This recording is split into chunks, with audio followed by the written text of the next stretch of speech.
Welcome to my program today on Conversations with Ray Martinez. Today we're going to hit you with some news alerts.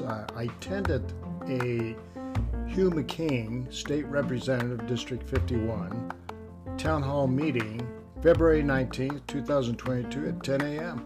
and it lasted till almost noon. I'm going to highlight some of the things that he brought up that was interesting what's going on at the state level. First of all, there is a bill to create liability insurance mandated by Uber drivers for $1 million liability. This is going to cost another 6% cost rise for people riding with Uber. Naturally, that gets passed on to the consumers like you and I.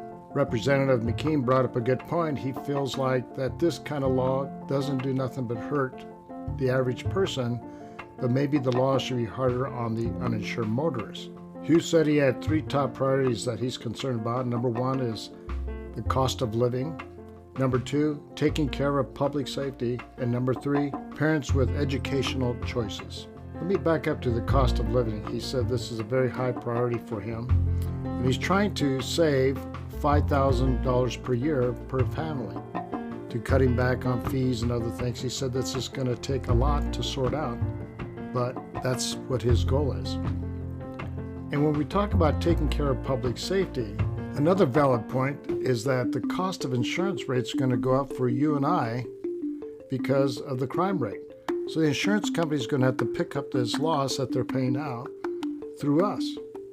It's another point besides our personal safety to think about, this cost of living. Senate Bill 217 got rid of government immunity for police, which wasn't good. Government has been letting people out of jail with no bail, decriminalized dangerous drugs of 4 grams or less. Now think about that. You take a bag of sweetener that's almost a gram. That's like 4 of those bags. That is not a personal use. Because of this law that was passed to decriminalize drugs, there's been rampant drug dealing and a high number of overdose cases, higher than it's ever been before. The private prisons have been shut down, which creates another overflow problem. Regarding parents with educational choices, it was pointed out that we've starved the old trades because of the demand for degrees that have no career for many people to get started. There's too much of an expectation.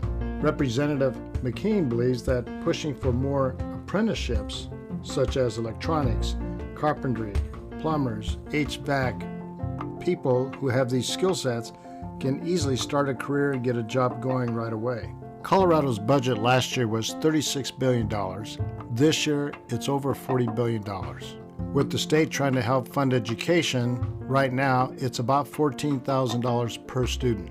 Currently, they have $900 million of federal money, and they are trying to figure out how to spend it. Well, there's been a 72% increase in unemployment costs to the employers, $1.2 billion in the hole. Representative McKean believes that this money, the $900 million, should go towards the Unemployment Trust Fund. However, the majority of the House is negotiating a deal without the minority House. Currently, the agricultural suicide rate is higher than it's ever been. There is some proposed legislation that wants to rate 5 of the most expensive drugs to set prices and freeze them. The fear is that drug pharmacy companies are not going to sell in Colorado. Apparently, the Commissioner of Insurance is the one who's going to run this bill. My question to the representative was, what about the accountability of the marijuana revenue that is coming in? It is almost $1 billion a year. He noted that 60% of it is to run the marijuana enforcement. The other 40% is to the best programs for the schools. He noted that 62% of Loveland didn't want marijuana legalized. People who are driving under the influence of drugs has always been in question as to what is the proper level of measurement of nanograms measured in the body when people are high on marijuana. Representative McKean has come up with a cognitive impairment device being proposed by him. The reason being is that currently there's no science behind the 5 nanogram law that exists, and judges are throwing cases out because of that. I think most of you remember back in February of last year when Platte River Power Authority asked everyone to reduce the use of electricity because of the freezing weather. Representative McKean believes that the pump hydroelectric will be the thing that prevents us having an electrical shortage for one reason or another. It can be started up usually within a minute. Naturally, there has to be some legislation that allows this.